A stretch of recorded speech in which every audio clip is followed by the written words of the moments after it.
नमस्कार दोस्तों, कैसे हैं आप लोग। स्वागत है आपका प्लिंथ सिविल्स के ऑनलाइन प्लेटफॉर्म में। तो जैसा कि आप पिछले कुछ दिनों से क्लासेस ले रहे होंगे, हमारे यहाँ पे टीचर हैं गोपाल सिंह जी, वो आपको पढ़ा रहे हैं। करंट के टॉपिक्स पढ़ाए जा रहे हैं आपको। आपके लिए इंडियन हिस्ट्री की क्लासेस स्टार्ट कर दी गई है।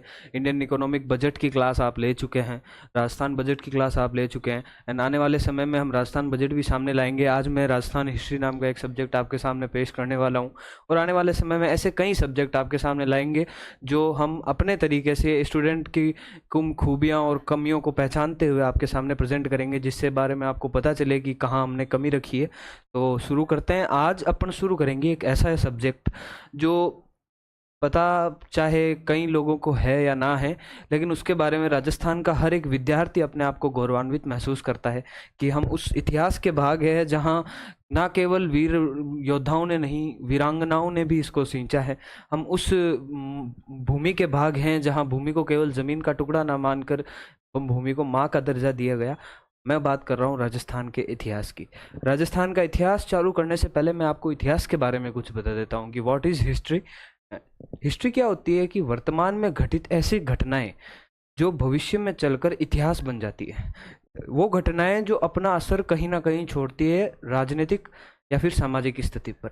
कोई भी घटना, चाहे वो तख्ता पलट हो, चाहे वो कोई युद्ध हो, चाहे वो कोई भी बिग अनाउंसमेंट हो, वो वर्तमान में जाकर, वर्तमान में घटित हुआ हो, वो भविष्य में जाकर आपके लिए हिस्ट्री बन जाता है। तो हिस्ट्री को पढ़ने से पहले कि आपको कुछ चीज़ें पता होनी चाहिए कि आज हम पढ़ क्या रहे हैं, यानी सिलेबस। तो मैं आपको पहले अपने सिलेबस से रूबरू कराऊंगा। राजस्थान के इतिहास के सिलेबस से रूबरू होने के लिए अपन चलेंगे। RS प्री का ये सिलेबस है। ये केवल RS प्री को इंडिकेट लेकर होने वाली क्लास नहीं है, इसमें सभी एग्जामों को कवर किया गया है, लेकिन आउटलाइनिंग हम इस जो सिलेबस है उसके अनुसार ही करेंगे। तो सबसे पहले इसकी पहली लाइन पे आप गौर कीजिएगा, फोकस कीजिएगा। में पहली लाइन लिखी गई है, राजस्थान के प्रागैतिहासिक स्थल, जिसमें पुरापाषाण काल, ताम्रपाषाण काल और कांस्य युग। इसका क्या मतलब है? ये बात कर रहा है कि राजस्थान के प्राचीन इतिहास के बारे में बात कर रहा है कि राजस्थान में प्राचीन इतिहास को किस भागों में बांटा गया है। 3 काल इसने लिखे हैं, पुरापाषाण काल, ताम्रपाषाण काल और कांस्य युग। लेकिन राजस्थान का प्राचीन इतिहास केवल 3 युगों तक ही सीमित नहीं है। इसको अपन और ब्रॉडली पढ़ेंगे, इसके अंदर चीजें जाएंगे, क्योंकि सिलेबस में लिखा होना अलग है और हमें उसे पढ़ना अलग है। पहली बात तो इस सिलेबस के एक एक पॉइंट को हम कवर करेंगे। ऐसा नहीं है कि क्या है कि स्टूडेंट आजकल पीछे क्यों रह रहे हैं, क्योंकि वो सोचते हैं कि हम उतना ही पढ़ेंगे जो ट्रेंड के अनुसार आ रहा है। कि ट्रेंड में क्या आ रहा है कि राजस्थान के इस पोर्शन से, हिस्ट्री से, मॉडर्न से ज़्यादा पूछा जाता है, तो कोई मिडावल स्किप कर रहा है। लेकिन हम ट्रेंड के अनुसार नहीं चलेंगे। जब आप शिक्षा के पथ पर चलते हो तब आपको उसके ऊपर संपूर्ण समर्पित होना चाहिए। तो हम सिलेबस के एक पॉइंट से लेकर सिलेबस के एंड पॉइंट तक कंप्लीटली उसको कवर करेंगे, ना कि ट्रेंड के हिसाब से क्या ज़्यादा आता है क्या कम आता है।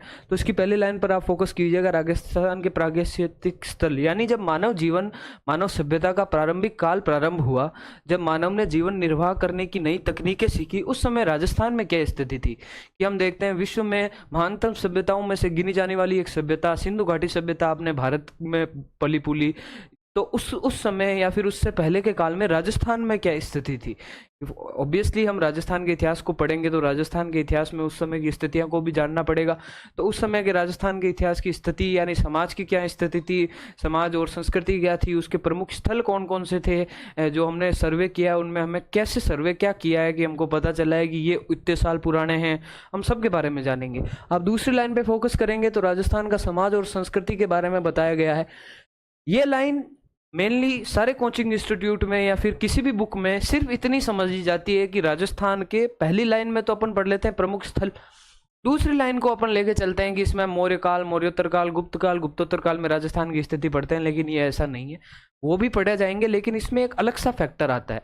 जब आप गवर्नमेंट ऑथराइज्ड रिसर्च पेपर देखते हैं जो कि कई साइंटिस्टों के द्वारा निकाल गए हैं, तब उसमें पता चलता है कि समाज और संस्कृति से मतलब क्या है।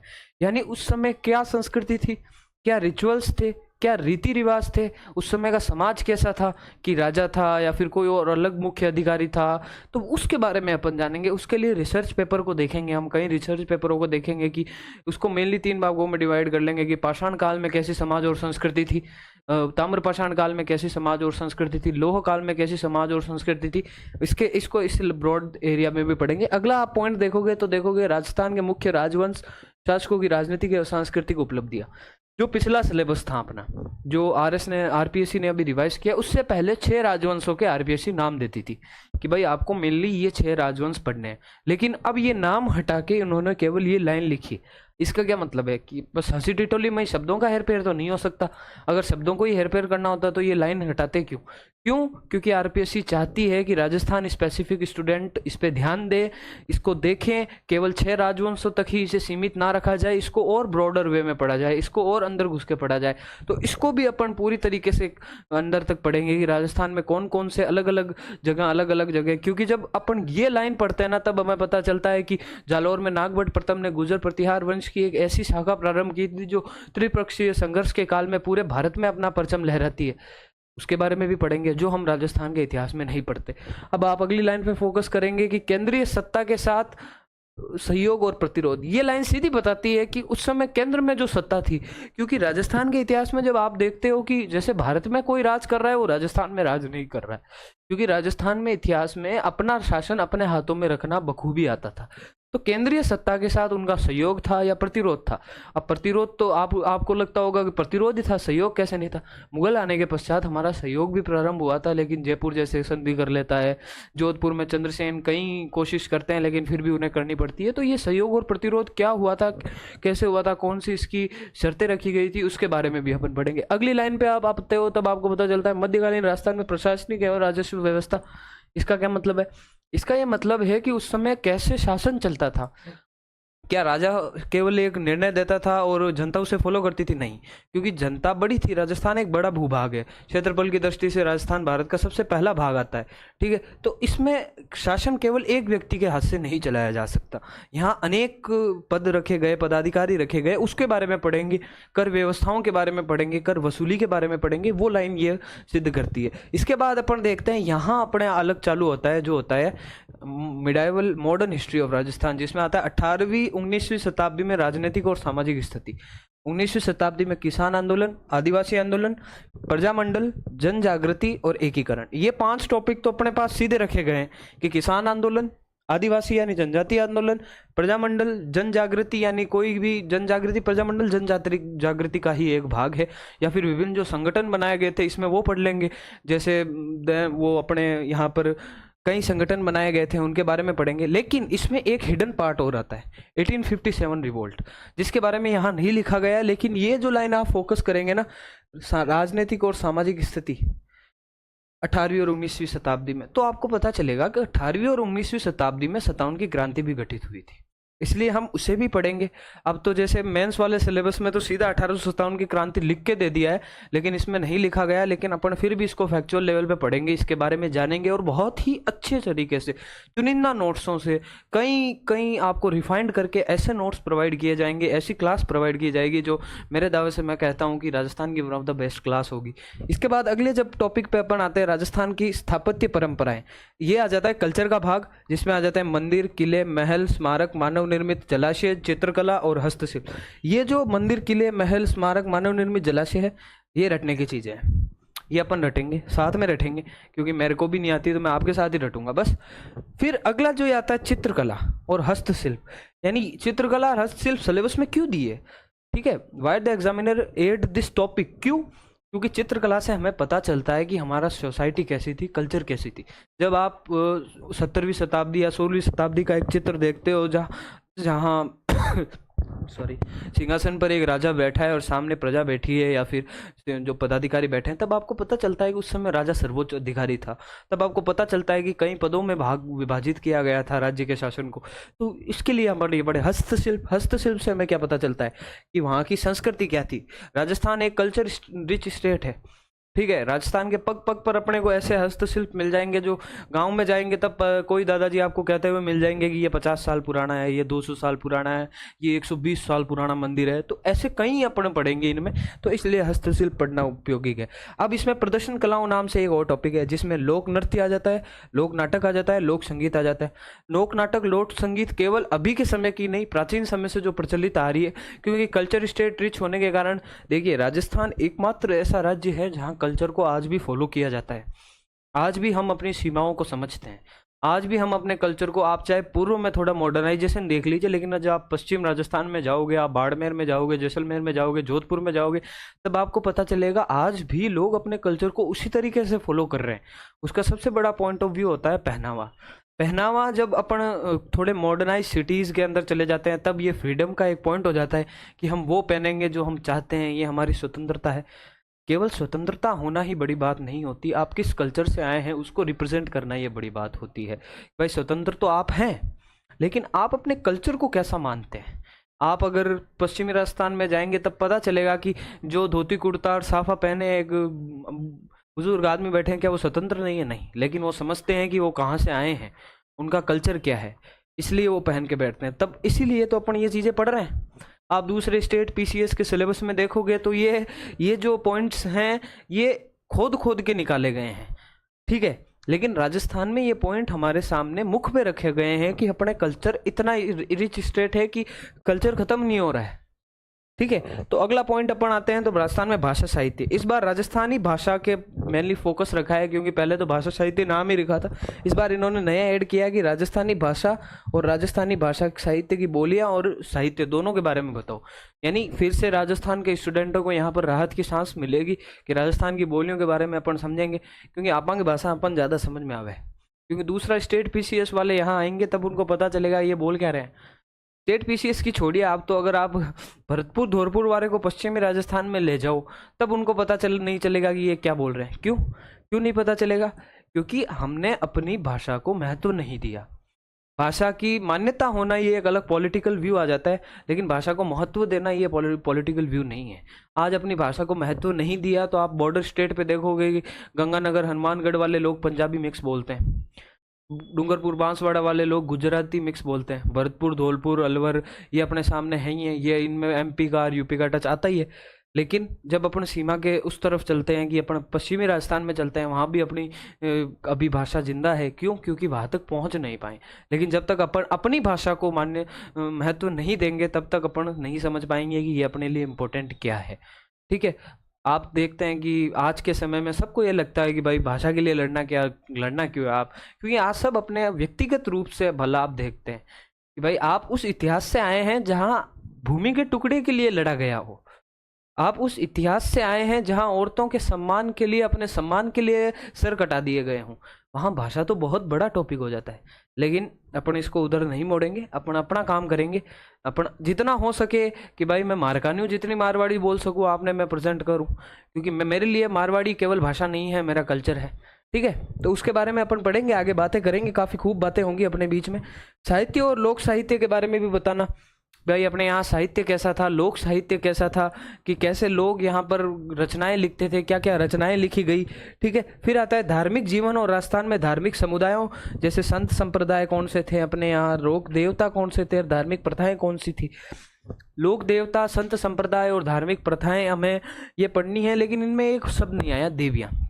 लेकिन जब आप देवियों के बारे में पढ़ते हो तो देवियाँ शब्द आता है, मेंस में सीधा देवियों को इंडिकेट किया गया है, लेकिन अपन प्री में भी पढ़ेंगे। कांटा माता जी का आशीर्वाद पढ़ू अपन प्री निकल जाए, मेंस निकल जाए, तो इसलिए अपन उनको यहाँ भी पढ़ेंगे। अगला जब अपन देखते हैं, यहाँ पर लिखा होता है राजस्थान की सामाजिक जीवन, मेले त्योहार, रीति रिवाज, परंपराएं, वेशभूषा और आभूषण। ये राजस्थान के कल्चर को कैसे रिफ्लेक्ट करते हैं, वो जैसा कि मैंने आपको कहा वो बताता है, वो प्रदर्शित करता है। उसके बारे में अपन जाने प्रमुख व्यक्तित्व, ना केवल एंशियंट व्यक्तित्वों के बारे में पढ़ेंगे, यानी एंशियंट यानी जो इतिहास में प्रमुख छवि छोड़ गए, अब वर्तमान वालों को भी पढ़ेंगे इसमें। तो ये है राजस्थान के प्री का सिलेबस, ठीक है। अब इस प्री के सिलेबस में अपन मेंस का भी देख ही लेते हैं, उसके बाद मैं आपको एक बार वापस राजस्थान के इतिहास को कैसे विभाजित किया जाता है उसके बारे में बता दूंगा। मेंस का सिलेबस आप एक बार अपनी आंखों से देखेंगे तब समझ आ जाएगा। प्रागैतिहासिक संस्कृति के बारे में पूछ लिया, विभिन्न ऐतिहासिक स्थल और उनका महत्व पूछ लिया।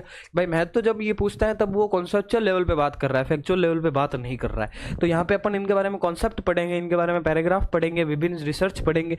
इसके बाद राजस्थान के विभिन्न शासकों की राजनीतिक या सांस्कृतिक उपलब्धि 18वीं शताब्दी तक सीधा इंडिकेट करके दे रहा है कि 18वीं शताब्दी तक कौन कौन से शासक हुए हैं, उनकी राजनीतिक और सांस्कृतिक उपलब्धियां क्या है। ये जो शब्द है आप इन पे फोकस कीजिएगा, राजनीतिक और सांस्कृतिक उपलब्धियां, इनमें क्या डिफरेंट है, कई स्टूडेंटों को इनमें पता नहीं चलता। राजनीतिक उपलब्धियां यानी जो युद्ध लड़े गए, ठीक है, जो युद्ध लड़े गए या फिर कहीं जाके अपन ने शासन स्थापित किया, वो राजनीतिक उपलब्धियां आ जाती है। सांस्कृतिक उपलब्धियां means what is cultural importance, या फिर जो कल्चरल इंपॉर्टेंस है वो बताती है कि हमारे यहाँ कोई मंदिर बनाया गया है, स्मारक बनाया गया है, अभिलेख बनाया गया है, जो संस्कृति को बढ़ावा देता है, जो उस समय की संस्कृति को प्रकाश में लाता है, उसके बारे में ये बताती है सांस्कृतिक उपलब्धियां। अब राजस्व प्रशासनिक व्यवस्था में बदलता स्वरूप, अब ये जो बदलता स्वरूप ये अपने यहाँ लिखा गया है। बदलता स्वरूप क्यों लिखा गया है कि भाई प्रशासनिक और राजस्व व्यवस्था तो लिख दिया आपने, ये बदलता स्वरूप ऐड करने का क्या था? ये ऐड था कि भाई जब ये बताता है कि राजस्थान के इतिहास को जैसे आप 3 भागों में डिवाइड करते हो, तो राजस्थान की प्रशासनिक व्यवस्था या राजस्व व्यवस्था एक भाग में सीमित नहीं रहती। जब मुगल यहाँ आए तो उसका स्वरूप अलग था, जब अपना शासन यहाँ था तो उसका स्वरूप अलग था। तो इसके बारे में भी अपन पढ़ेंगे डिटेल में, मेंस जब आएगा उस समय पढ़ेंगे। अब यही 1857 की क्रांति विद्रोह, इसके बारे में सीधा लिख दिया, इसको अपन फिर ढंग से पढ़ेंगे। कृषक जनजाति आंदोलन, राजनीतिक जागरण, जन जागरण व राजस्थान का एकीकरण। यहाँ भी कल्चर आ जाता है जिसमें वही प्रदर्शन कला, हस्तशिल्प, स्मारक, जनजाति और उनकी परंपराएं, ये एक अलग टॉपिक आ जाता है जो अपने वहाँ नहीं लिखा गया है। प्री में ये राजस्थान ज्योग्राफी में लिखा गया है, लेकिन मेंस में यह राजस्थान हिस्ट्री में लिखा गया है। प्री में भी पढ़ेंगे, ऐसा नहीं है कि प्री में अपन जनजातियां नहीं पढ़ेंगे, जनजातियों के बारे में भी पढ़ेंगे, लेकिन ये राजस्थान ज्योग्राफी में लिखा हुआ पार्ट है प्री में, तो इसको अपन यहीं कवर कर लेंगे, देख लेंगे, नहीं तो ज्योग्राफी में मैं आपको पढ़ा दूंगा जो भी होगा। फिर विरासत के बारे में आ जाता है, प्रेम ऐतिहासिक धरोहर क्या है, कौन से पर्यटन स्थल यहाँ पर है, भाषा का प्रमुख साहित्यिक कृतियाँ, ये भी आ जाता है। धार्मिक मान्यताएं, ये देखिए 2 देवता देवियों के बारे में यहाँ इंडिकेट कर दिया गया है। ठीक है, तो ये अपना आउटलाइनिंग थी सिलेबस की। एक बार आपको जब सिलेबस पता होता है तब आपको क्या है कि आपको केवल सिलेबस इसलिए नहीं पढ़ना है कि हमें देखना है कि कौन कौन से, इसलिए पढ़ना है क्योंकि सिलेबस का प्रत्येक पॉइंट आपको याद होना चाहिए, तो इसलिए आप ये थोड़ा याद रखें। अब मैं आपको इंडिकेट कर देता हूँ कि अपन कैसे हिस्ट्री को पढ़ेंगे। ठीक है, अपन हिस्ट्री को पढ़ते समय 3 भागों में बांटेंगे। ठीक है, there are 3 types of history what we read. ठीक है, सबसे पहले आ जाता है प्राचीन इतिहास।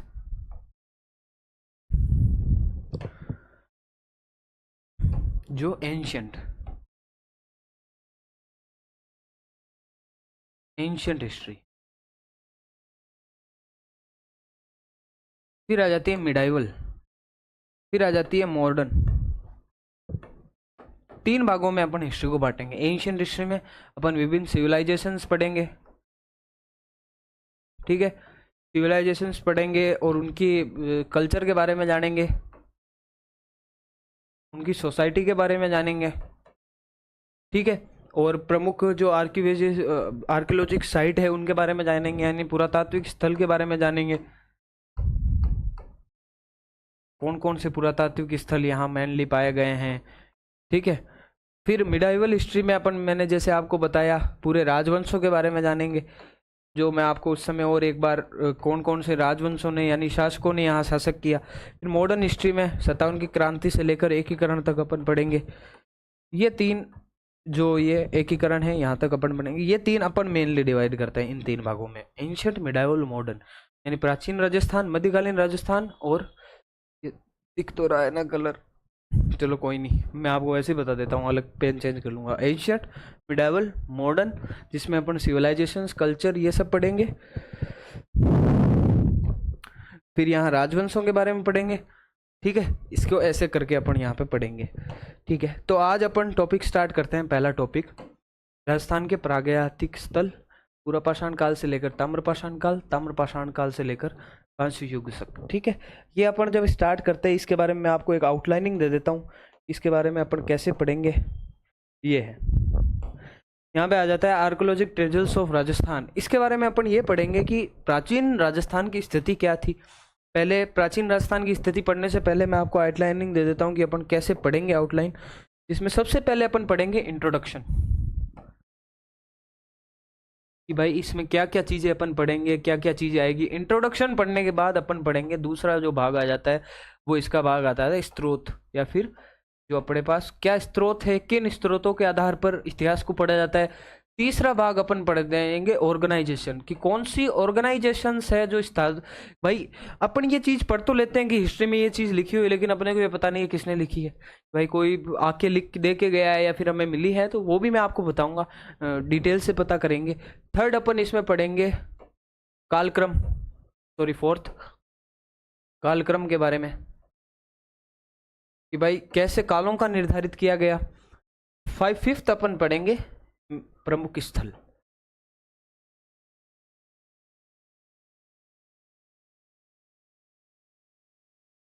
प्रमुख स्थलों के बारे में ये 5 भागों में अपन इस टॉपिक को डिवाइड करेंगे।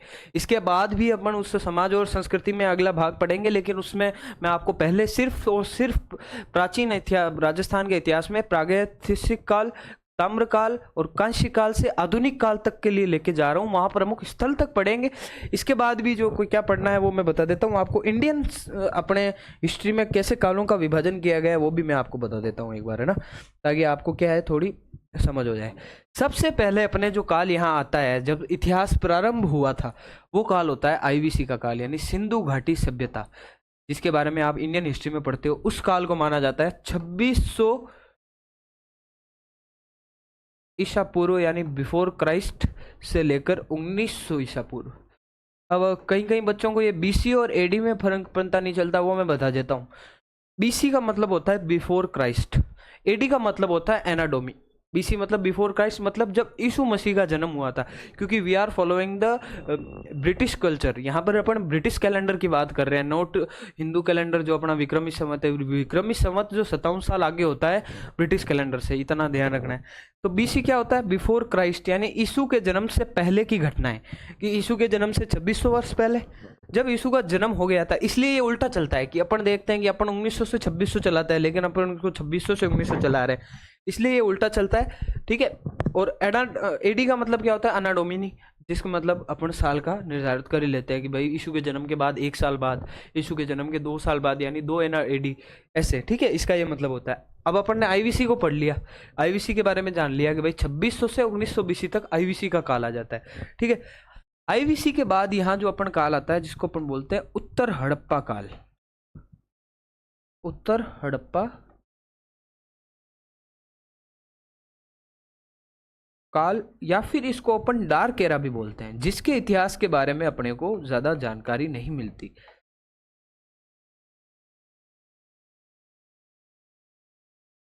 ठीक है।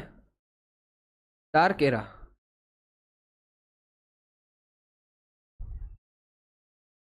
ठीक है। डार्क एरा क्यों बोलते हैं?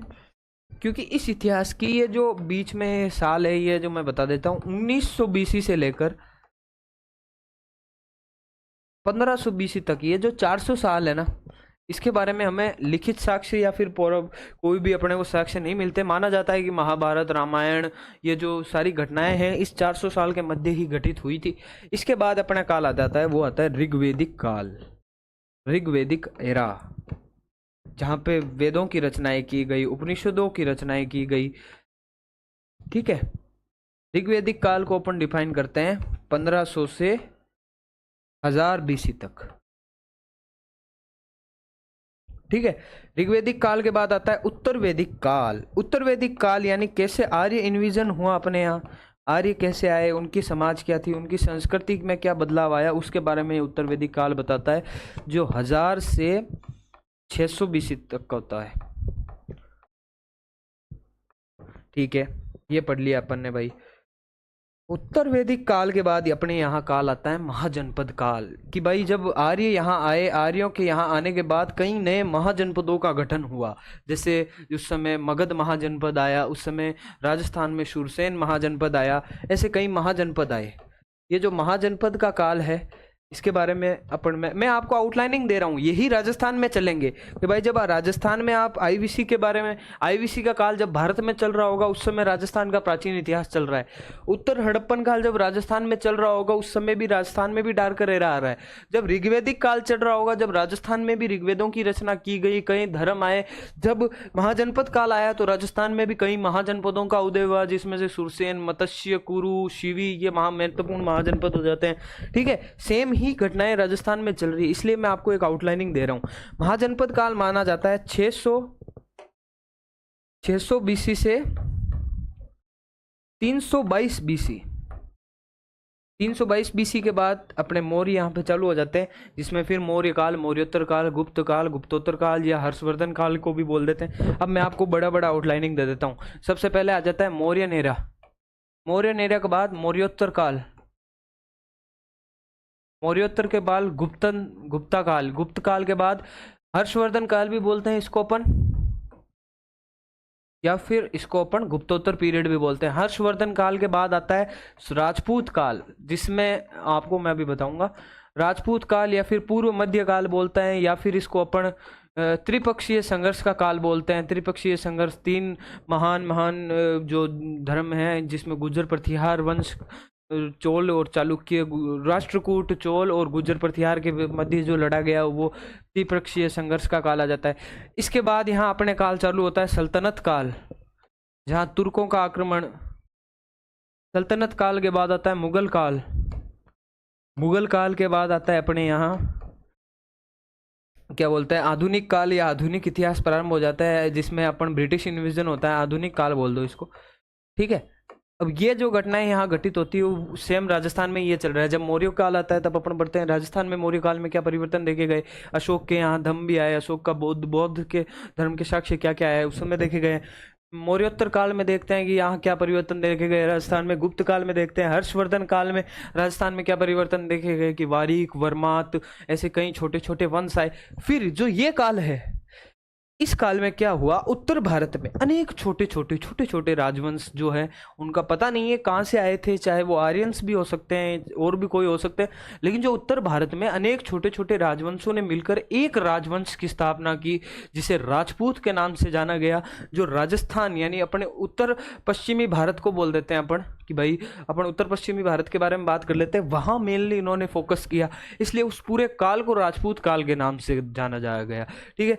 ठीक है, फिर उसमें इसी के दौरान अपने पूर्व मध्य काल भी बोलते हैं, त्रिपक्षीय संघर्ष भी हुआ था कि भाई जालोर में स्थापित नागभट्ट प्रथम द्वारा जो स्थापित किया गया गुर्जर प्रतिहार वंश, दक्षिण भारत के राष्ट्रकूट वंश और उत्तर मतलब ये देख लीजिए उत्तर पूर्व भारत के चोल वंश से जो लड़ाई होती है उसके बारे में बताया गया है कि गुर्जर प्रतिहार वंश कैसे वहां जीतता है, उसके बारे में भी पढ़ेंगे। क्योंकि जालोर में जो गुर्जर प्रतिहार वंश की स्थापना नागभट्ट प्रथम ने की थी, वो बाद में उसकी राजधानी उज्जैन स्थापित कर गई थी, उज्जैन काशी।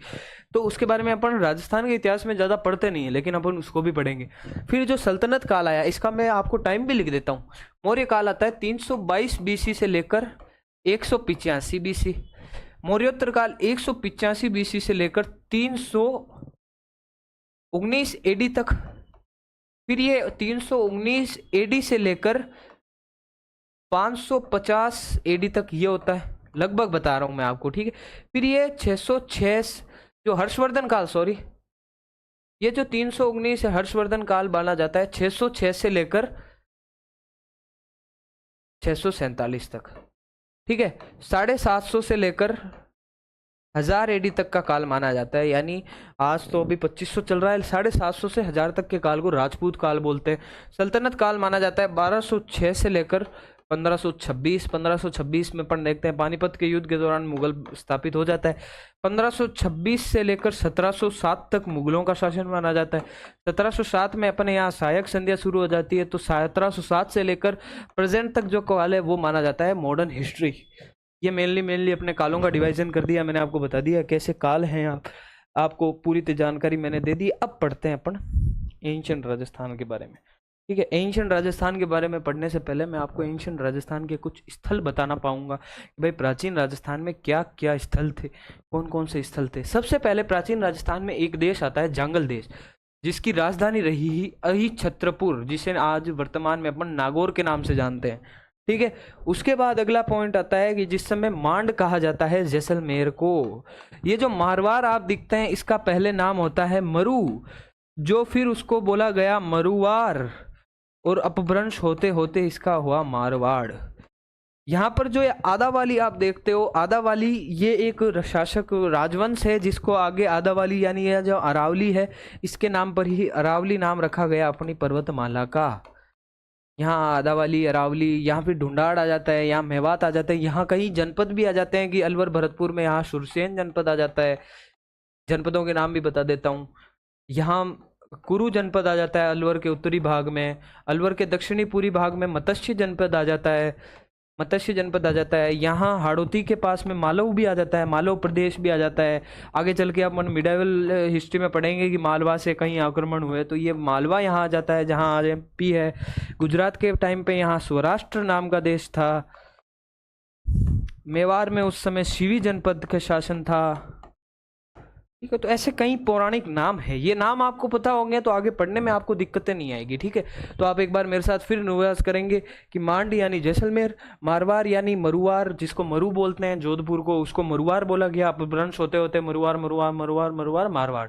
ठीक है, जांगल प्रदेश जिसकी राजधानी, जांगल में क्या क्या आता है, बीकानेर आ जाता है, गंगानगर, हनुमानगढ़, चूरू, ये प्रदेश आ जाते हैं। तो ये अपने मेनली मैंने आपको बता दिया पुराने। अब राजस्थान में जो ज्योग्राफिकल इंपॉर्टेंस के आधार पर भी कई जगहों के नाम रखे गए। जैसे यहाँ पे माही नदी बहती है, तो माही नदी के अपवाह क्षेत्र को कांठल बोला गया। क्यों? क्योंकि कांठल यानी किनारा, कांठल यानी किनारा, कांटो किनारा किया करे आप आंगन, तो ये वास्ते कांटो किया। बांसवाड़ा के पास में यहाँ 56 गाँवों का एक समूह है, तो इसे 56 के मैदान के नाम से जाना गया। सॉरी है ना, एक सेकेंड मैं थोड़ा पानी पी लेता हूँ।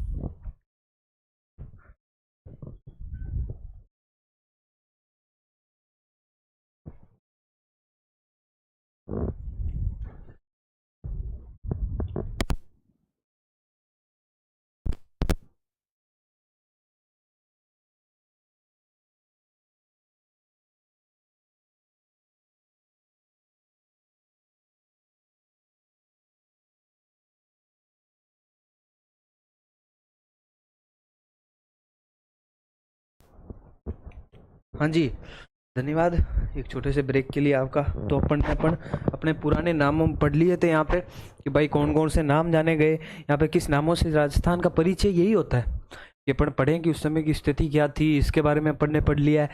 अब इस पे आप एक बार फोकस करेंगे कि ये क्या लिखा गया है, जो मैं आपको बता दूं। Rajasthan the land of Kings hold with in the golden Sands and remember archaeological legacy spanning millennia. The presentation explored the rich territory of Rajasthan history past explaining, ये फालतू चीज़ें लिखी गई है जो वर्ड के आधार पर आपको मैं बता दूंगा अभी। अब अपने क्या था, इस इतिहास चालू करेंगे, राजस्थान के इतिहास के बारे में पढ़ूंगा, जहां सबसे पहले राजस्थान वर्ड अभी नहीं आया। राजस्थान वर्ड 47 के बाद यूज में लिया गया। पहले इसको राजपूताना या रायथान के नाम से जाना गया। आप जब पढ़ते हो तब आपको पता चलता है कि सन 1800 में जॉर्ज थॉमस नाम का एक व्यक्ति होता है जिसने रायथान शब्द का सबसे पहले प्रयोग किया है। उसके बाद जब आप पढ़ते हो, जब पता चलता है कि 1842 के आसपास कर्नल जेम्स टोड आते हैं यहाँ पे, जिनकी एक पुस्तक होती है annals and antiquities of Rajasthan, जिसमें वो राजस्थान को इतना कल्चर रिच स्टेट, राजस्थान के जब वीर योद्धाओं के बारे में पढ़ते हैं तो इतना प्रभावित होते हैं। उन्होंने एक पुस्तक लिखी थी। कर्नल जेम्स टोड का एक बहुत ही फेमस वाक्य भी है कि यूरोप में या विश्व के इतिहास में तो एक थर्मापोली है, एक मैराथन है और एक लियोनिडास है, लेकिन राजस्थान का हर एक युद्ध थर्मोपोली है। राजस्थान का हर एक युद्ध का मैदान मैराथन का मैदान है और राजस्थान के हर एक घर में एक लियोनिडास पैदा होता है। अब ये थर्मोपोली, मैराथन, लियोनिडास, ये कौन है? थर्मोपोली इज ए बैटल जो 480 ईसा पूर्व में लड़ी गई यूरोप में, जहां स्पार्टा नाम की एक छोटी सी जगह पर ग्रीस का शासक जो है हमला कर देता है। जब वो स्पार्टा नाम के छोटी सी जगह पर हमला कर देता है तो स्पार्टन्स जो 300 होते हैं, केवल 300, वो स्पार्टन्स पूरी ग्रीस की सेना से लड़ जाते हैं। इसलिए उनका जो शासक होता है वो होता है लियोनिडास। ठीक है, तो उसके बारे में अपन वो इतिहास में रचा गया। तो यार ऐसे एग्जाम्पल तो राजस्थान की हर एक भूमि पर मिल जाता है अपने को। अपने क्या है, यहाँ पे देखते नहीं थे सामने कितने बंदे, अपन ये देखते थे कि यार खड़े कहाँ हो गए, साले अपने भूमि पे आके खड़े हो गए हैं। तो अपन देखते 300 3000 से बिड़ रहे हैं, 3000 लाख से बिड़ रहे हैं, ये तो अपने हर जगह हो जाता है। ठीक है, उसके बाद मैराथन का युद्ध क्या है? एथेंस और स्पार्टन्स नाम की दो जगह होती है जो यूरोप में ही होती है। वहाँ जब फारसी या ग्रीक आक्रमण करते हैं एथेंस पर, तो एथेंस से एक व्यक्ति निकलता है फिलिपिटीज, जो 40 किलोमीटर की दौड़ भाग के स्पार्टन्स के पास जाता है और बताता है कि हमने ये जीत लिया। स्पार्टन्स के पास क्यों जाता है? क्योंकि स्पार्टा में उस समय एक धार्मिक समुदाय चालू होता है, उस समय एक धार्मिक कार्यक्रम चल रहा होता है, इसलिए वो आ नहीं पाते हैं। तो उस समय 40 किलोमीटर भाग के वो जाता है, तो इसलिए उसके बाद मैराथन नाम रखा गया और मैराथन भी लड़े गए कहीं ऐसे। तो टोड कहता है कि भाई यूरोप में तो एक थर्मोपोली का युद्ध था, एक मैराथन था और एक लियोनिडास था। राजस्थान का हर एक युद्ध थर्मोपोली का युद्ध है, राजस्थान का हर एक मैदान मैराथन का मैदान है और राजस्थान का हर एक व्यक्ति लियोनिडास था। ये अपने राजस्थान के इतिहास की विशेषता रही है कि बाहर वाले लोग आके इनको तो प्रेज करते हैं, इसकी सराहना करते हैं, लेकिन अपन इसको जानते नहीं है। आप कहेंगे कि यार सर ये कैसा स्टेटमेंट दे रहे हो कि हम राजस्थान के इतिहास को नहीं जानते। ये तो एक ऐसा टॉपिक है जिससे अपन अपने आप को गर्व महसूस करते हैं। नहीं नहीं नहीं नहीं, आप राजस्थान के इतिहास को नहीं जानते, क्योंकि जब आप राजस्थान के इतिहास को जानते हैं तब आपको पता चलता है कि राजस्थान एक ऐसा स्टेट था जहां व्यक्ति के अंदर डिप्रेशंस, दुख या सुख की कोई भावनाएं ही नहीं थी। ठीक है, जब आज आप राजस्थान का स्टूडेंट लाइब्रेरी में बैठा बैठा सर पकड़ के बैठ जाता है, यार ये पढ़ाई कैसे होगी, घर में सब कुछ सही नहीं चल रहा है, या फिर कोई भी परिस्थिति हो, पैसों की स्थिति सही नहीं है, या फिर किसी भी जो चैलेंज से वो आदमी गुजर रहा है, और एक वहाँ एक वर्ड आके लाई कर जाता है डिप्रेशन, कि आप समझ नहीं सकते कि मेरे लाइफ में कितना डिप्रेशन है। अगर आपने डिप्रेशन वर्ड को जाना है तब आपने राजस्थान के इतिहास को नहीं पढ़ा, क्योंकि जब राजस्थान के इतिहास को पढ़ा जाता है तब पता चलता है कि डिप्रेशन नाम का शब्द तो यहाँ एग्जिस्ट ही नहीं करता। क्योंकि डिप्रेशन जब कहाँ जाता है तब पता चलता है कि एक जंगल में बैठा हुआ व्यक्ति जिसकी भूमि पर आकर तुर्कों ने या मुगल ने, दूसरे धर्म के लोगों ने अधिकार कर लिया, उसके पास पैसा नहीं है अपनी सेना चला पाए, उसके पास पैसा नहीं है कि वो अपने घर में अपने बच्चे को या पत्नी को खाना खिला पाए, लेकिन फिर भी वो वहां से उठता है और पूरे भारतवर्ष में अपना परचम लहराता है, जिसे हम महाराणा प्रताप के नाम से जानते हैं। क्योंकि डिप्रेशन नाम का वर्ड तब कहाँ जाता है, तब आपको पता होता है आपका एक पैर नहीं है, आपका एक हाथ नहीं है, आपकी एक आंख नहीं है, आपके शरीर पर 100 घाव है, लेकिन फिर भी आप अपनी भूमि की रक्षा के लिए भिड़ जाते हैं, जिस व्यक्ति को हम राणा सांगा के नाम से जानते हैं। डिप्रेशन वहां होना चाहिए उनको लेकिन उनको वहां नहीं हुआ, और अपन छोटी छोटी बातों को लेकर डिप्रेस्ड होकर बैठेंगे, यार आज पढ़ाई नहीं हुई, आज पैसे की दिक्कत है, घर पे ये दिक्कतें हैं। ये अगर आपको हो रही है ना, तब आप राजस्थान को नहीं जानते। क्योंकि राजस्थान का प्रत्येक व्यक्ति जब इतिहास पढ़ता है तब पता चलता है कि यार चीज़ें कभी एक जैसी नहीं रहती है, चीज़ें बदलती है, चाहे वो सुख हो तो दुख में बदलता है, चाहे वो दुख हो तो सुख में बदलता है। इस पे एक बहुत बढ़िया रचना कही गई है जो मैं आपके सामने प्रदर्शित करना चाहता हूँ, जिसमें कहते हैं कि सदा न संग सहेलियाँ, सदा न राजा देश, सदा न जुग में जीवना, सदा न काला केश, सदा न मौज वसंतरी, सदा न ग्रीष्म भाण, सदा न फूले केतकी, सदा न सावण होय, सदा न विपदा रह सके, सदा न सुख भी होय, सदा न जीवन यौवन थिर रहे, सदा न संपत बाण, सदा न काहू की रही गल संपत की बाह, ढलते ढलते ढल गई तरवर की सी छां। यानी कोई भी चीज स्थिर नहीं है। आज अगर आपके पास दुख है तो कल प्रिपेयर हो जाइए कि आपके पास सुख आएगा।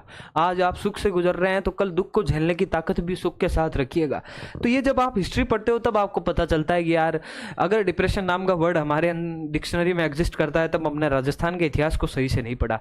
राजस्थान का प्रत्येक व्यक्ति, राजस्थान का प्रत्येक छात्र, केवल छात्र ही नहीं, चाहे आप बिजनेस कर रहे हो, चाहे आप कहीं भी हो, किसी भी सेक्टर में हो, तब आपको पता होना चाहिए कि हम एक ऐसे इतिहास से आए हैं जहाँ केवल माटी के टुकड़े के लिए, जहां केवल अपने मान के लिए सर तक कटा दिया गया, वहां अपनी जीवन की छोटी छोटी समस्याओं से अपन को क्या फर्क पड़ रहा है यार।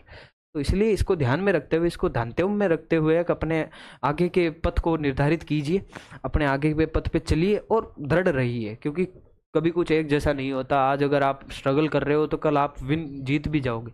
ठीक है, तो इतना ज्ञान आज के लिए काफ़ी होगा। आज का ज्ञान यही समाप्त होता है। अब अपन पढ़ते हैं, जो मैंने आपको परिचय के अंदर पुराने स्थान हैं उनके बारे में बता दिया है कि भाई पुराने स्थान कौन कौन से हैं अपने यहाँ, कैसे पुराने स्थानों को जाना जाता है। अब अपन इसके आगे जब अपन पढ़ेंगे understanding over past through multiple lenses, यानी राजस्थान के इतिहास को या फिर इतिहास के जानने के दो स्रोत होते हैं। एक तो होता है वो होता है आर्कोलॉजिकल सोर्स, जिसको अपन पुरातात्विक स्रोतों के नाम से जानते हैं। पुरातात्विक स्रोत कैसे कि एग्जीबिशन में अपने को कोई चीज मिली है जिससे पता चलता है कि यार वो भाटो 2 लाख साल पुराना है। ठीक है, वो भाटो इतना पुराना है, तो यानी 2 लाख साल पहले भी यहाँ पे जीवन के साक्ष्य थे। कोई चीज लिखी हुई मिली है, ये जब आप देखते हो कि भाई इस पत्थर पे ऐसी चीजें लिखी हुई है, तब हमें पता चलता है ये पत्थर उस टाइम का है। तो इतिहास को जानने के केवल 2 स्रोत हैं, या तो कोई चीज अपने को लिखी हुई मिलेगी, चाहे वो साहित्य के रूप में हो, चाहे वो अभिलेख के रूप में हो, चाहे वो पुस्तक के रूप में हो, या फिर कहीं उत्खनन में अपने को कोई साक्ष्य प्राप्त होते हैं। ये 2 स्रोत होते हैं इतिहास को जानने के, जिनमें पहला स्रोत होता है पुरातात्विक स्रोत और दूसरा स्रोत होता है साहित्यिक स्रोत। ठीक है, कोई कृतियां, रचना, अभिलेख ये पुरातात्विक में आ जाती है, कोई उत्खनन से प्राप्त साक्ष्य वो आ जाता है इसमें। अब क्या पढ़ेंगे? अब अपन पढ़ेंगे ASI the archaeological survey of India, ये वो संस्था है जो हमें बताती है कि अपना इतिहास क्या था। 1861 के काल में अलेक्जेंडर कनिंघम नाम का एक व्यक्ति जो 20 साल से, पिछले 20 साल से जब ये देखता है कि लाहौर से कराची के मध्य जब दो भाइयों के द्वारा एक ट्रेन की पटरी बिछाई जा रही थी, तब वहाँ के मजदूरों ने कुछ एक ऐसी ईंटों का इस्तेमाल कर लिया गया था जो उस समय की ईंटें नहीं थी। जब उन ईंटों को देखा गया तब पता चला कि ये तो आज से 2000 साल या 3000 साल पुरानी ईंट है। तब ये अलेक्जेंडर कनिंघम नाम का एक आदमी, एक डोकरा जिसने पूरी इतिहास में एक टॉपिक ऐड करवा दिया अपने, ठीक है, वो जाता है ब्रिटिश गवर्नमेंट के पास और कहता है कि यार केवल यहाँ कोई मेन ये कोई स्थान नहीं है, यहाँ पर देखो आप खुदाई करो, यहाँ कुछ ना कुछ आपको मिलेगा। लेकिन ब्रिटिश गवर्नमेंट ने उस समय ध्यान नहीं दिया। जब काल आया 1861 का, कराची में वो ईंटें प्राप्त हुई, तब पता चला कि यार कुछ तो है यहाँ पे। तब यहाँ पर सामने निकला विश्व की महानतम सभ्यताओं में से एक मेसोपोटामिया से, जिसको बड़ा माना जाता है कि विश्व की महानतम सभ्यताओं में मेसोपोटामिया को गिना जाता है, लेकिन उससे भी बड़ी कि विश्व की सबसे समृद्ध सभ्यता इंडस वैली सिविलाइजेशन, सिंधु घाटी सभ्यता के साक्ष्य हमें प्राप्त होते हैं। तब यहाँ पर एक विभाग बनाया गया, एक अलग से सेक्शन रखा गया कि ये आर्कोलॉजिकल सर्वे ऑफ इंडिया, जिसको अपन ASI के नाम से जानते हैं, ये एक विभाग होगा जो सिर्फ पौराणिक स्थलों की उत्खनन करेगा, खुदाई करेगा और वहाँ से जो साक्ष्य प्राप्त होते हैं वो बताएगा।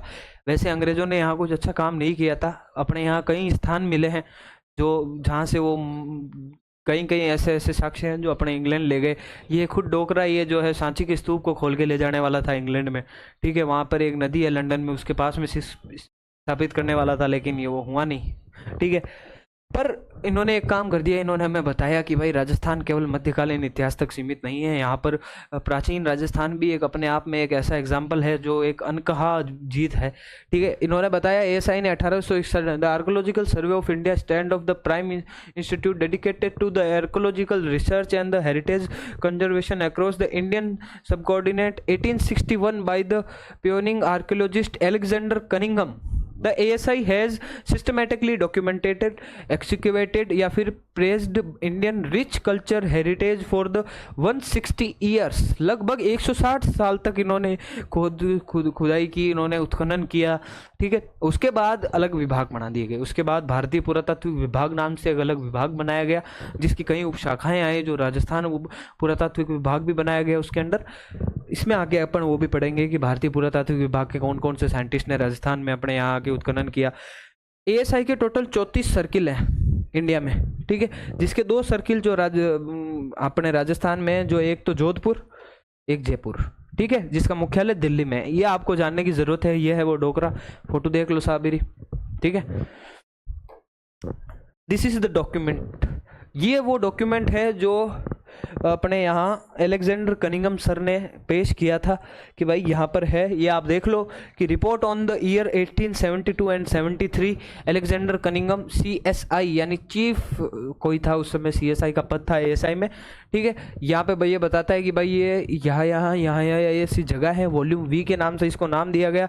व्हाट इज अलेमेड इन द सोसाइटी, ये कुछ ऐसी उनकी नाम लिखी गई है। शब्द बहुत छोटे हैं इसलिए पढ़े नहीं जा रहे। 1875 में गवर्नमेंट ऑफ ब्रिटिश के द्वारा इसको अपने यहाँ मान्यता प्रदान हुई। ये वो डॉक्यूमेंट है, वो भी मैंने आपको दिखा दिया, ठीक है। अपन ने अभी तक क्या क्या चीज़ें पढ़ ली? अपन ने अभी तक 3 चीज़ें पढ़ ली। अपन ने परिचय पढ़ लिया, इंट्रोडक्शन पढ़ लिया, जिसमें अपन ने देख लिया कि राजस्थान के इतिहास को कितने भागों में विभाजित किया गया है। राजस्थान का इतिहास में क्या है कि कौन कौन से पौराणिक स्थल यहाँ पर हैं, कि ऋग्वैदिक काल में यहाँ मरु, धान्व या फिर ऐसे कई प्रदेश हैं, उनके बारे में भी अपन ने जाना। फिर अपन ने इनमें काल इतिहास को पढ़ने के स्रोतों के बारे में जाना कि इतिहास को पढ़ने के 2 स्रोत होते हैं। फिर अपन ने ASI के बारे में जाना कि ये अपनी संस्था है। अब जो ये होते थे chronological framework of human history in Rajasthan, यानी कालक्रम का निर्धारण मेनली 3 भागों में किया गया। भाई मैं आपको वो कालक्रम वहां बता चुका था। अब मैं प्राचीन IVC से पहले का कालक्रम कह रहा हूँ। भाई राजस्थान में IVC के टाइम तो कई हड़प्पा के टाल पे कालीबंगार वो कई सभ्यताएं आई, लेकिन उससे पहले के भी अपने को यहाँ साक्ष्य मिलते हैं। उसके कालक्रम को 3 भागों में निर्धारित किया गया: pre history, proto history and the historic period. Pre history को अपन हिंदी में बोलते हैं प्राग ऐतिहासिक काल, ठीक है। प्रोटो हिस्ट्री को आद्य ऐतिहासिक काल के नाम से जाना जाता है और हिस्टोरिक पीरियड को ऐतिहासिक काल के नाम से जाना जाता है। इसका मेनली मैं आपको उदाहरण दे दूं तो ये देख लीजिए आप, ये माना जाता है 10,000 बीसी से पहले, 10,000 बीसी से पहले का काल, 10,000 बीसी से 4,000 बीसी तक का ये काल माना जाता है, 4,000 बीसी से वर्तमान तक का ये काल माना जाता है। अब प्री हिस्ट्री में ऐसा क्या हुआ? प्री हिस्ट्री में मानव सभ्यता का प्रारंभिक विकास प्रारंभ हुआ कि मानव सभ्यता ने अपने आप को जाना, मानव यहाँ बसने लगे, उन्होंने स्थायी जीवन की तरफ अपने आप को रूपांतरित किया। स्थायी जीवन की तरफ आप अपने आप को रूपांतरित करोगे तो आप कौन सी जगह पे जाके रहोगे? आप ऐसी जगहों पे जाके रहोगे जहाँ उपजाऊ भूमि है, जहाँ जल की उपलब्धता है, और ऐसी जगहें थी नदियों के किनारे। यानी यहाँ नदियों के किनारे जीवन प्रारंभ हुआ। यहाँ पर उन्होंने जाना कि स्थायी जीवन कैसे रहा गया है। कृषि के साक्ष्य यहाँ मिलते नहीं हैं, वो साक्ष्य अपने आप को प्रोटो हिस्ट्री में मिलते हैं। लेकिन यहाँ पर ये जो छोटे छोटे उपकरण बनाते थे पत्थर को, जिनको पेबुल कहा गया, ठीक है, पेबुल नाम दिया गया, पेबुल नाम के छोटे छोटे उपकरण बनाए जाते थे यहाँ पर, ठीक है। उसके बाद यहाँ पर कृषियों की नदियों के किनारे इन्होंने रहन सहन चालू किया, ठीक है। फिर प्रोटो हिस्ट्री का एक काल आया। इसमें जब मानव सभ्यता ने अपना मतलब विकास प्रारंभ किया, उस काल को पाषाण काल के नाम से यानी स्टोन एज के नाम से भी जाना गया, ठीक है। फिर उसके बाद प्रोटो हिस्ट्री के बारे में अपन पढ़ेंगे। मैं आपको एक सेकंड, जब प्रोटो हिस्ट्री के बारे में अपन पढ़ते हैं तब हमें पता चलता है कि प्रोटो हिस्ट्री में क्या हुआ। प्रोटो हिस्ट्री में मानव का विकास हुआ, धातु का उपयोग प्रारंभ हुआ। धातु का उपयोग कैसे? मानव ने जाना कि केवल पत्थरों से ही हथियार नहीं, यहाँ पर अपने और ऐसे कई धातु हैं जिनसे हथियार बनाए जा सकते हैं। यहाँ के लिखित साक्ष्य उपलब्ध है, यहाँ पर कई चीजें लिखी गई, जैसे मैंने आपको बताया था ये इस समय काल में ये था कि भाई ऐसे बर्तन बनाए गए थे। उस समय मैंने आपको बताया था कि यहाँ की शैली कैसे थी। ये लिखित साक्ष्य यहाँ उपलब्ध है अपने को, लेकिन इनको पढ़ा नहीं जा सकता। ये देखो आप, ये दिख रहा होगा आपको कि भाई ये लिखित साक्ष्य अपने यहाँ उपलब्ध हैं, लेकिन इनको पढ़ा नहीं जा सकता। ये कौन से काल के थे? ये थे आदि ऐतिहासिक काल के, ठीक है। इनमें लिपि समझ में नहीं आती थी। उसके बाद इस काल को धातु काल के नाम से भी जाना जाता है। अगला काल ऐतिहासिक काल आता है, जिसमें अपन क्या करते हैं, जिसके लिखित साक्ष्य भी उपलब्ध हैं, जिसके अपने पास रचनाएं भी हैं, लिपि को भी पढ़ा जाता है, जिसको आधुनिक काल के नाम से भी जाना गया, ठीक है। ये तीन काल मेनली काल हैं। इसके बाद इन तीनों काल को अंदर से अपन डिवाइड करते हैं। जैसे मैंने आपको बताया कि भाई जो प्राग ऐतिहासिक काल है उसको अपन पाषाण काल के नाम से भी जानते हैं, ठीक है। The stone age humanity longest chapter, इसको अपन पाषाण काल के नाम से भी जानते हैं, जिसको अपन पाषाण काल,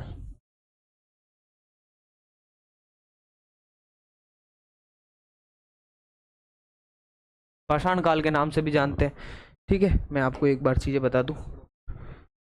सबसे पहले पराग, फिर आद्य, फिर ऐतिहासिक, तीन कालों में निर्धारित किया गया इनको, ठीक है। प्राग ऐतिहासिक काल को प्री हिस्ट्री इंग्लिश में आपको बताइए। इस समय मानव जीवन का प्रारंभिक विकास प्रारंभ हुआ, ठीक है।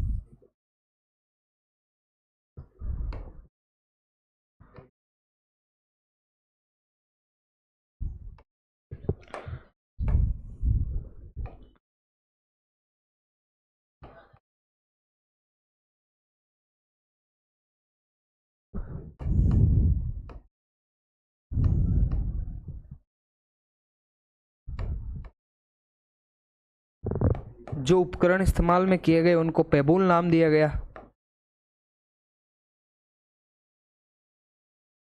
सभ्यताओं का विकास नदियों के किनारे प्रारंभ हुआ।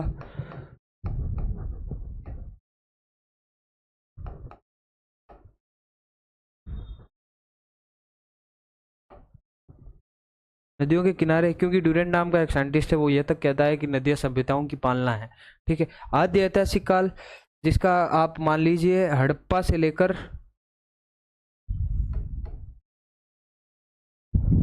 600 तक है ना, जिसको धातु काल के नाम से भी जाना गया। धातु काल के बाद इसके लिखित साक्ष्य उपलब्ध हैं, लेकिन इनकी लिपि नहीं है, लेकिन लिपि इनकी पढ़ी नहीं गई। ठीक है। उसके बाद अपन देखते हैं ऐतिहासिक काल में लिखित साक्ष्य भी उपलब्ध हैं और लिपि भी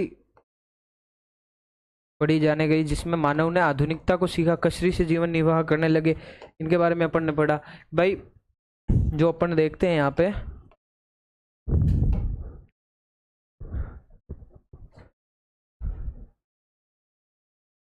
प्राग ऐतिहासिक काल में जब अपन देखते हैं तब पता चलता है प्राग ऐतिहासिक काल encompasses the vast expanse of the time before the written records during the period of humans left behind only materials and advices। यहाँ की प्राग ऐतिहासिक काल अपने को सिर्फ उस काल के बारे में बताता है जब केवल मानव जो है अपने पास साक्ष्य छोड़ के गए हैं, ना कि कोई लिखित साक्ष्य बल्कि केवल पत्थर या साक्ष्य। ठीक है, इसके बारे में बताया गया है। प्रोटो हिस्ट्री जिसमें the Indus Valley civilisation example जो एक्सपेंड हुई थी वो है। इसमें जो जिसके अपन डॉक्यूमेंटेशन भी आपको प्रोवाइड होते हैं, लिटरेरी टेक्स्ट भी अपने को मिलते हैं। ये है यहाँ पर अपने ऐतिहासिक काल के बारे में।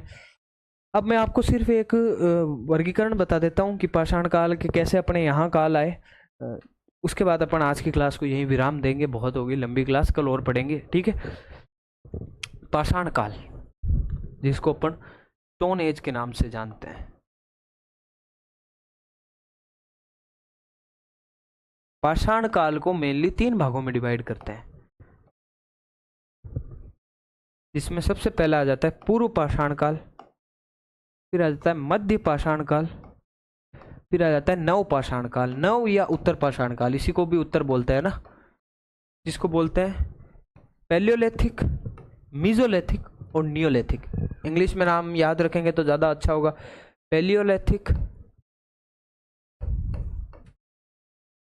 Mesolithic and Neolithic.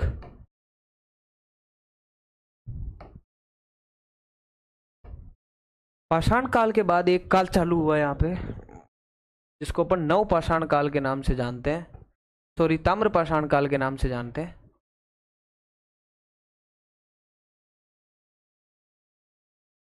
ताम्र पाषाण काल के बाद यहाँ लोह काल आया, जहाँ लोहे का प्रयोग प्रारंभ किया गया। लोह काल के बाद यहाँ अपने कांस्य का युग आया, जिसमें कांस्य का उपयोग करने लगे। फिर कांस्य के बाद अपना आधुनिक इतिहास प्रारंभ हो जाता है। अब जब ये स्टोन एज और ताम्र पाषाण काल के मध्य ही घटनाएं घटित हुई, जिसमें हड़प्पा का काल आया, जिसी में ही आगे चल के वैदिक काल आया। ठीक है, ये मेनली आउटलाइन है, इसके बारे में मैंने आपको बता दिया है। कल अपन इसके बारे में और पढ़ लेंगे। ठीक है, तो आज इतना ही पढ़ते हैं अपन। आप एक बार घर जाके रिवाइज कीजिएगा और कल क्लास में आने से पहले एक बार और मैं रिवीजन करवा दूंगा।